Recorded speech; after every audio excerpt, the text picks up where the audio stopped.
Пред неколку дена, Керол Сурфис, главниот директор за човечки ресурси на Apple, ја напушти компанијата по помалку од 2 години.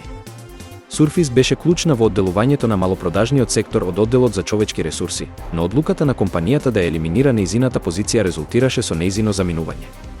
По нејзиното заминување, главниот регрутер, Сјорд Геринг, кој работеше во Apple околу 6 години, исто така, одлучи да се пресели во Ситедел во Мајами. Овие промени предизвикаа загриженост околу стратегијата на Тим Кук и потенцијалната нестабилност во водството на компанијата. И покрај проблемите со новите производи и неуспехот на некои иновации, аналитичарот Марк Гурман верува дека Тим Кук не планира да ја напушти компанијата во блиска иднина.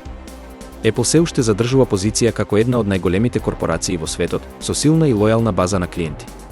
Компанијата сега ја насочува својата внимателност кон новите области, како што се роботиката и развојот на хуманоидни роботи, со цел да ги задоволи променливите потреби на пазарот.